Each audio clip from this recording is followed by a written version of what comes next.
ลาหลายก็แบบนั้นตัวไปสิไปหูเนาะว่าตาไปไปเอาผู้หญิงเดี๋ยวมันยังบ่ฮู้สันดานแล้วพี่น้องเนาะเบิ่งสันดานก่อนเลยก็มันอยู่เบิ่งสันดานแต่ว่าเขาบ่ฮู้เลย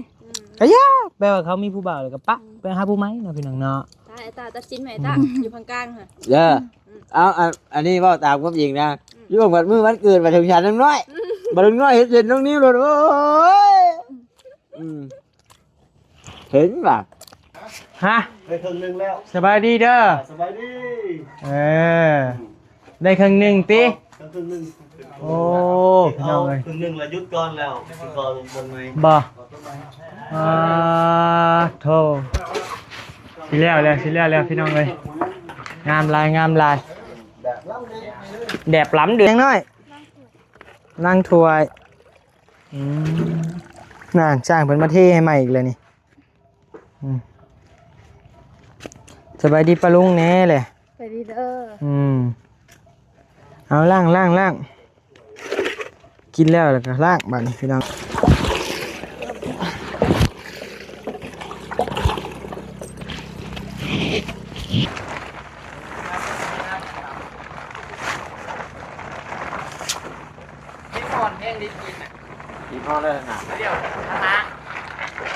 โมดนั่นได้แม่นมันบ่ได้อ่อนนี่นั่นโมดมันเรียกฟังนี่นะโอ้บักลากกันผ่านบ่เป็นตาย่านครับย่านได้เหรอ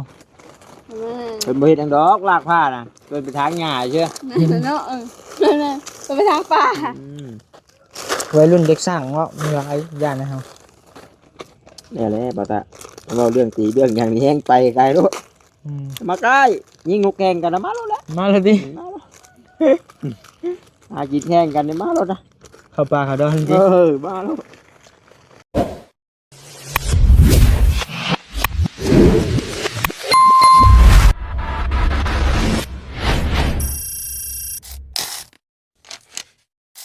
พี่น้องเลยซีนเรือเนาะเสียไว้สร้างปิ้งกินมื้อแรงซะพี่น้องเลยพ่อเมียนปิ้งกินเดี๋ยวพวกหลายงัวเผาได้ตัวนี้งัวเผาตัวนี้เสียพี่ขึ้นไปยังครับพี่โอ้โห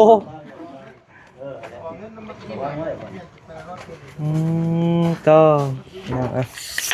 พอใช้แหละสั่งเบียดได้ครึ่งนึงฮะได้ครึ่งนึงแล้วสบายดีเด้อสบายดีได้ครึ่งนึงติครึ่งนึงโอ้พี่น้องเอ้ยครึ่งนึงละยุดก่อนแล้วสิก่อนบนไหมบ่โธ่สิแล้วพี่น้องเอ้ยงามลายแดบล้ำเดือกเลยคงเดือกแหละแดบล้ำดิพี่น้องเอ้ยเยี่ยมมาเบิ่งกันพี่น้องเอ้ยเอาพี่น้องทักทายสบายดีเด้อพี่น้องเอ้ยใส่น้อยเห็นยังน้อยนั่งถวยน่าจ้างเพิ่นมาเทให้ใหม่อีกเลยนี่สบายดีปะลุงแน่เลยไปดีเด้อเอาล่างกินแล้วก็ล่างบัดนี้พี่น้องเอ้ย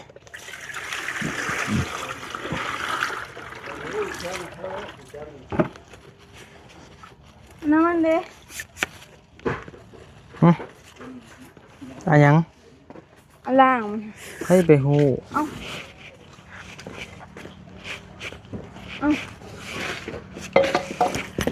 ดูถึงเลย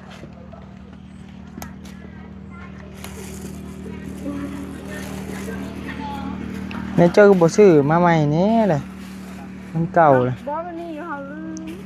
เบิ่งเฮ็ด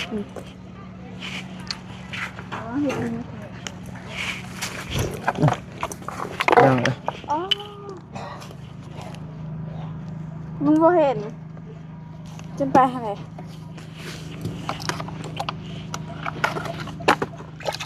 จะมาขับไปแล้วย่านอยู่มาหน่อยเห็นแล้วดูเงินมาบ่เห็นพี่น้องเอ้ยทักทายสบายดีเด้อพี่น้องเอ้ยเนาะล้างมือล้างตีนก่อนเฮ็ดกินให้มาเพิ่นก็หาแต่แล้วพี่น้องเอ้ยกินเลยหาแต่แล้วน้องน้อยเพิ่นสิมาล้างถ้วยวันนี้มาล้างมือพี่น้องเอ้ยเนาะ จะไหนกะพี่น้องเลย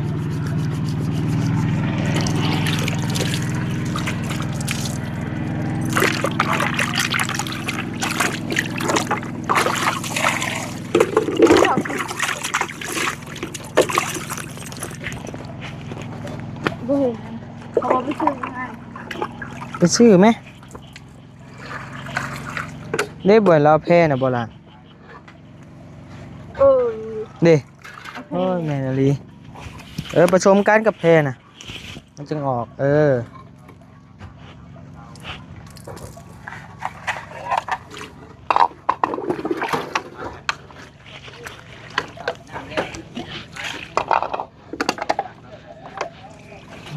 นั่งดีๆเดี๋ยวอาสิถ่ายโยมน้ำให้พี่นั่งเบิ่งพี่แหละ มันบ่ค่ะ เอากล้องก็บ่เห็นแหละ เห็นเห็น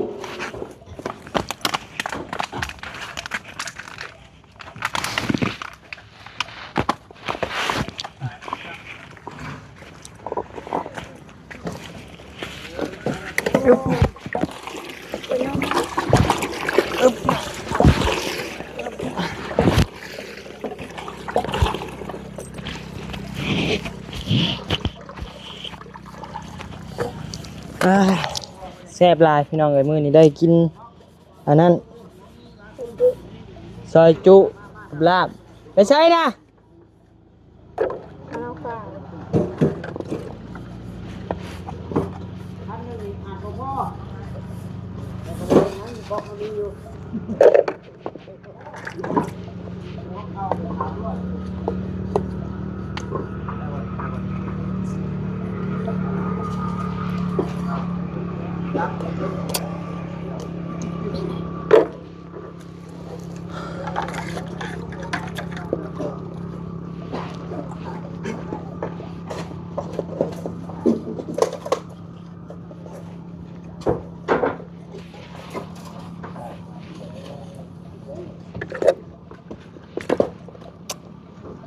แซ่บอยู่บ่น่ากินกะเจ้ากินบ่ดิบนะ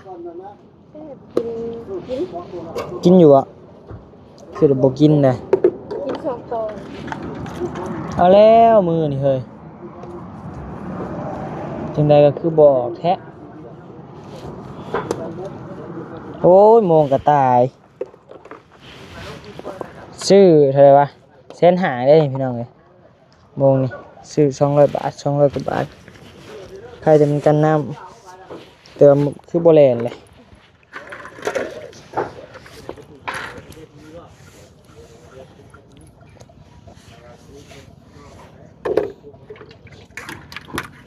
ข้าวมันอันนี้กะ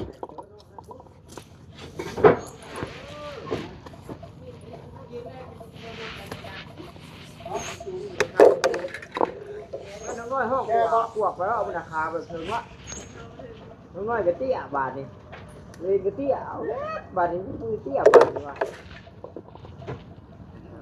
ทักแต่ว่าโบย่านพลาดเลย ลิขสิทธิ์เด้อลิขสิทธิ์เด้อลิขสิทธิ์เด้อ โอ้ยเจ้าโบยูเขาที่วัดที่เลย บ่ มีแต่เบอร์ที่เขาหายกวก บ่ น้อง โยมได้นำเต็มอยู่ อ๋อจะบวกอันนี้ วัดดวงไม่ได้เลย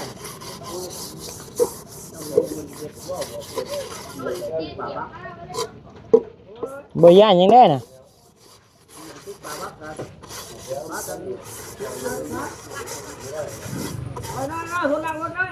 โดย เช็ด น้อง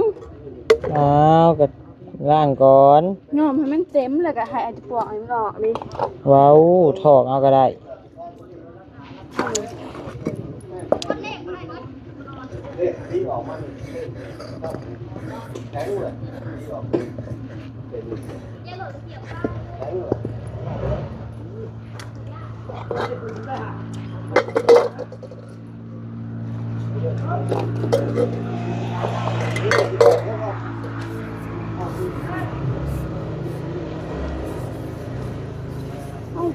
เอาไปใช้หน่อยเฮ้ย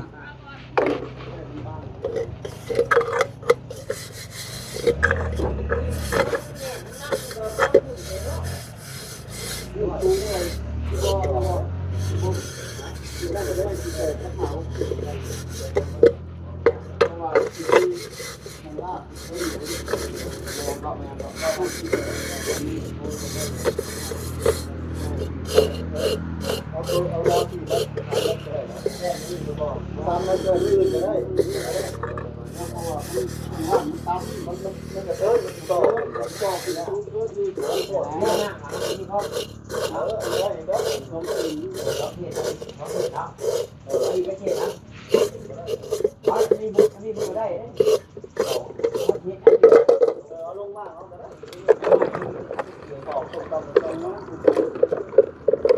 ้องแหละ ไม่ตัวที่เอาไปหน้าเพิ่นน่ะเอาหน้าเพิ่นน่ะบ่เพิ่นน่ะเนาะ เอาไปหน้าใช่ เว้ยไปผ่าอย่างนี้น้องเนี้ย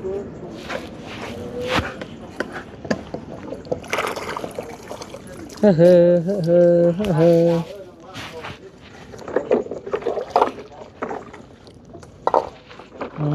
ออกหมดก่อนแล้วก็ทองน้ำทิมแล้วก็ไล่ไม้ไพ่สิไล่น้ำเดียว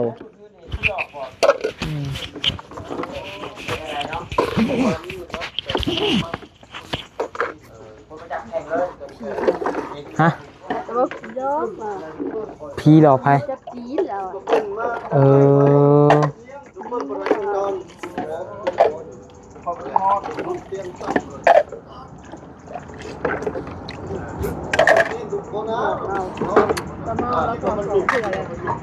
ว่าใต้ทูบนี่กว่าหน่อยโตเป็นเจ้าของเงินก็ใต้ทูบครอบนี่กว่าพ่อแม่โตคือจะบ่ฮู้แท้ใต้ทูบครอบเลยสร้างมาเห็นนั่นนี่ก็ครอบเห็ดพาวานมาครอบเอามันบ่ได้เดี๋ยวมีช่องเถื่อเลยแล้วพ่อคือแบบนี้เนาะพี่น้องเนาะก็ทั้งพ่อสร้างนี่เมื่อคืนนี่นะเป็นมื้อวันศีลใหญ่เนาะพี่น้องเนาะก็เลยว่าเพิ่นถูกสิเป็นแนว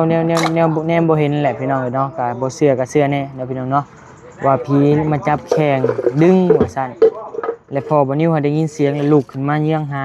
ย่างหาอ้อมเฮือนก็บ่เห็นแต่เงาแล่นออกจากประตูว่าซั่นนะพี่น้องเนาะแหละมันเป็นช่องเถื่อแล้วพี่น้องเนาะมันช่องเถื่อแหละตั้งแต่มาตอนแรกๆก็เทื่อนึงแล้วมาอีกบัดนี้ก็เทื่อนึงเมื่อคืนนี้แล้วบัดนี้มีแต่ให้นางน้อยไปบอกแม่และให้มาไต่ธูปครอบมาสร้างมาเฮ็ดเฮือนเฮ็ดซ่านเฮ็ดพาวานมาครอบบ่อยู่แนวใดอ้ายก็บ่เป็นคือกันมาเลขสิยมนี่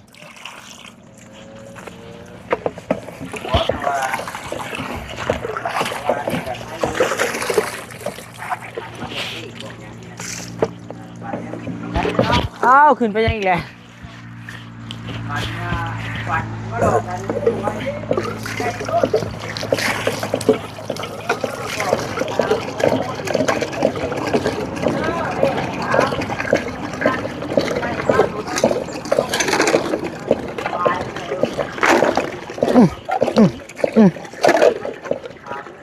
น้อย พอแล้ว ที่ล่างหม้อนี่ เหมือนเฮ้ยฮะ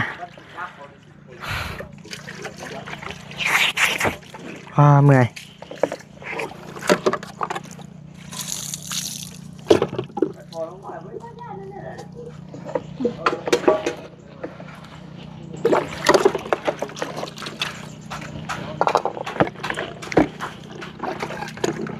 เชื่อได้จ้ะ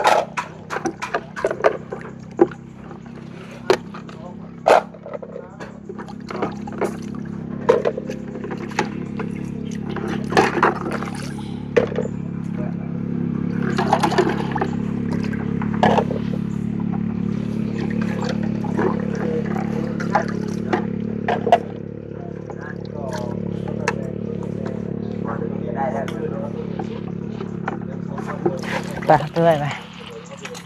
ไปพี่น้องกันแล้วเลย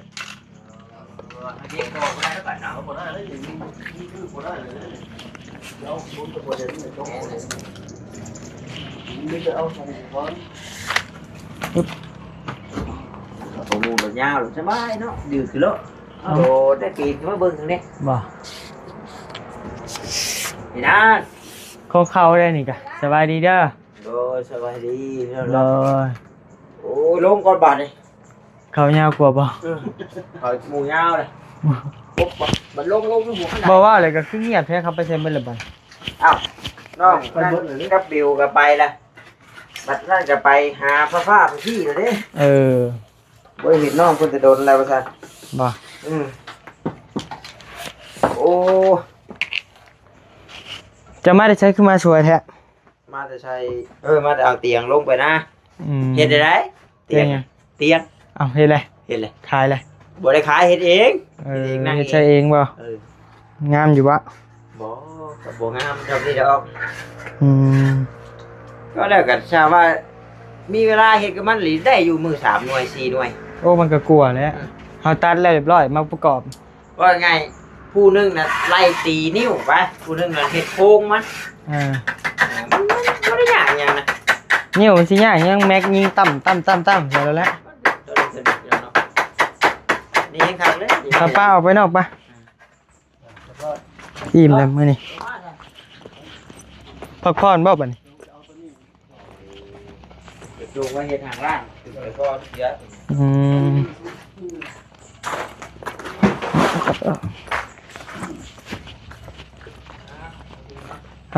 กินอิ่มแล้วก็เป็นอังเจิ้งบาดนี้พี่น้องเอ้ยเนาะ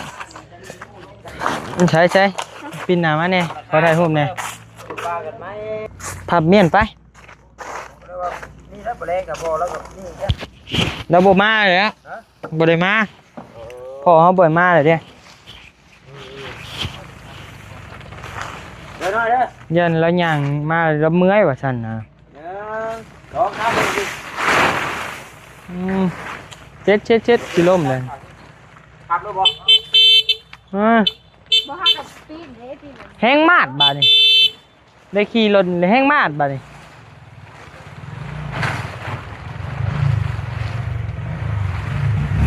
โอ้ยเช็ดใครแต่มีกระถางบ่มีกระถางเมียง่ายเงือบเลย เอาคักได้เลยเนาะได้แล้วได้ นี่ได้บ่5,000ไปโอ้5,000 3ไป 30,000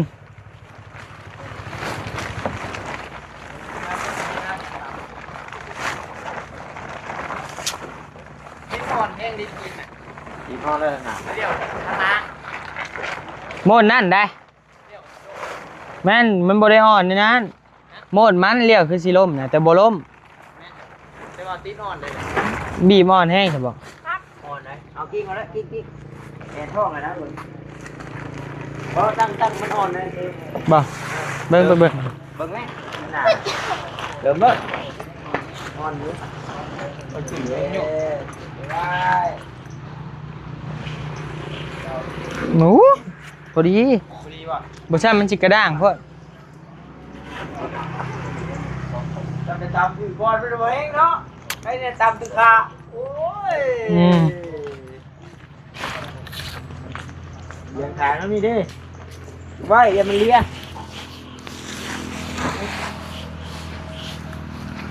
หาหล่อๆแหละๆเด้เฮากับบัดนี้โอ้ยน้อย มันยังหาซื้อยากอยู่เฮ็ดขี้ข้านแท้ โอ้เฮาว่าน้ำมันบ่แม่นนะ สิน้ำหู้อยู่แก่ใจ บ่เฮาว่าน้ำตัวหนึงเด้น้ำตัวมันมีน้ำเฮาน่ะ เว้าเพื่อสิหาซื้อได้ให้แบกมาได้ชิโน่พูไปล้างน้ำมันนะกูว่าจะมายิงแขวไปนั่นอยากได้ผัวอยากได้เมียขี้ข้านเดี๋ยวนี้ก็บ่เป็นตาเด้วนาเบล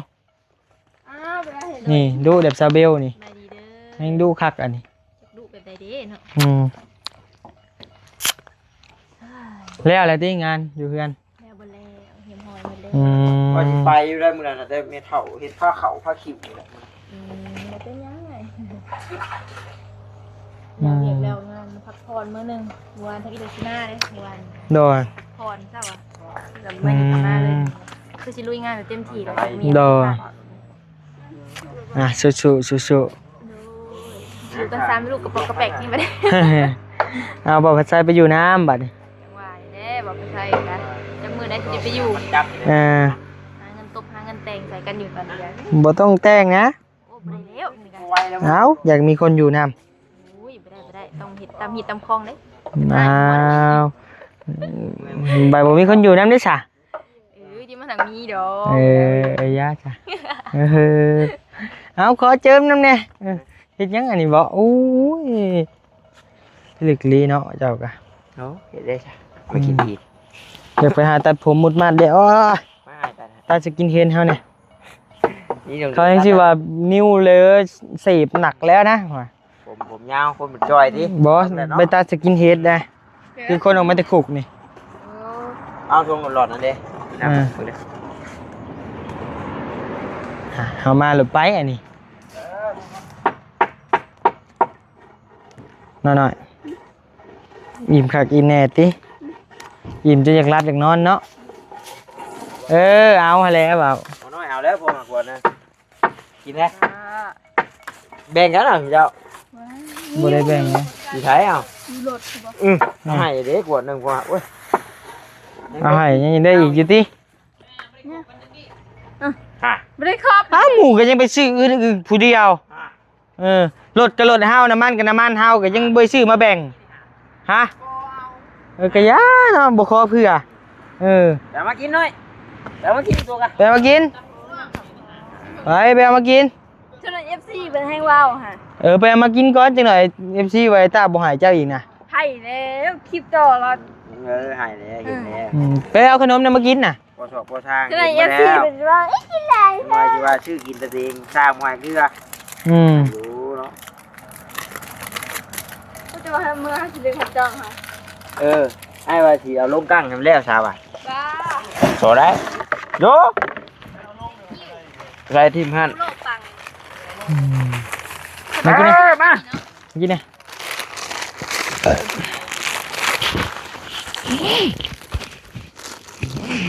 ดีได้ข่าวโบเกียนว่ายูโรเนาะเฮ้ย ยูโร เห็นไหม เมื่อยมุ่นวันน้ำพรมด้วยพี่น้องเลย ขายอยู่ที่เล่นมาริมาห้านขายเครื่องทั่วไป คือร้านขนมแบบเป็นของไทยคือละโลนหมาไรกวางอันตรายอะไร ขนมปังยังมีชื่อ เมื่อไรอยู่จะมีเราหอมชับ เดี๋ยว มีคอมเมนต์จากช่องบารี่พี่น้องเลยเนาะบ่าวนิวเสพหนักบอกถึงทำไมจ่อยท่าน ไม่เจอ เสพจักเสพยังพี่น้องเลย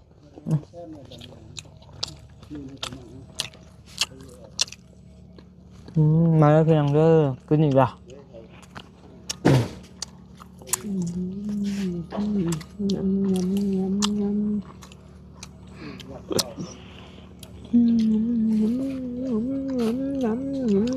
เราตาออกไหมเขาหวานหวานจน เนาะ บ่ให้ออกนะสวรรค์แล้ว สวัสดีนะ อืม หน่อยมีบ่าวเนาะ น้องนอนมีผู้บ่าวป้าละ FC บะหมี่น้ำทองอ้ายชันเด้อ บอกตอนแรกว่าสิสถานะไอ้น้องก้อนว่ะแต่สิขอเป็นแฟนว่ะ เอาไปสิไป แต่ หู มี เนาะ แฟนแล้วเลยว่าไปเลย ลีลาเนาะลีลาหลายก็แบบนั้นเจ้าไปสิไปหูเนาะว่าตา ไปสิไปเอาผู้หญิงเดี๋ยวมันยังบ่ฮู้สันดานแล้วพี่น้องเนาะเบิ่งสันดานก่อนเลย ก็มันอยู่เบิ่งสันดานแต่ว่าเขาบ่ฮู้เลย ก็ย่าแปลว่าเขามีผู้บ่าวเลยก็ปะไปหาผู้ไหมเนาะพี่น้องเนาะ ตาตัดสินไหมตาอยู่พังกลางค่ะ เด้อเอาอันนี้ว่าตามความจริงนะยุ่งกับมือวันเกิดมาถึงฉันน้อยมาถึงน้อยเห็นน้องนิ้วเลยโอ้ยเห็นป่ะไม่อยากดอกบ่แพ้กันที่เราแล้วคนอยู่ใกล้กันคนไกลเรียบร้อย อย่าว่านะเขาสิมาตีเฮาอ่ะ ไอ้ เบิ่งเราหนักนอนซ้ำ กล้ามป่ะ ผัวแล้วผัวแล้ว คันว่านั่นก็วัยรุ่นแบบนี้นะวัยรุ่นแบบนี้เด้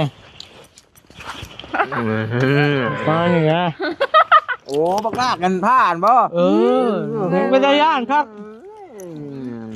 ย่านได้เฮา เป็นบ่เฮ็ดจังดอกลากผ้าน่ะเป็นไปทางหญ้าเชื่อ นั่นเนาะนั่นก็ไปทางป่า วัยรุ่นเด็กสร้างว่ามีหลายย่านนะเฮา เนี่ยแหละบ่ตา เราเรื่องตีเรื่องอย่างนี้แห้งไปไกลลูก อืม มาใกล้ยิงนกแกงกันนะมาแล้วแหละ มาเลยดิ มาแล้วหากินแห้งกันเนี่ยมาแล้วนะ เข้าป่าเขาดอนดิ มาแล้วเนี่ยแหละแบกผ้าแบกมีดไล่กันหนุนทางแล้วว้าวยอมไอ้เฮาโมเมนต์แนวนั้น บ่กล้าเฮาย่าน เฮ็ดรถ ย่านเขาคุกเหมือนย่านมันตาย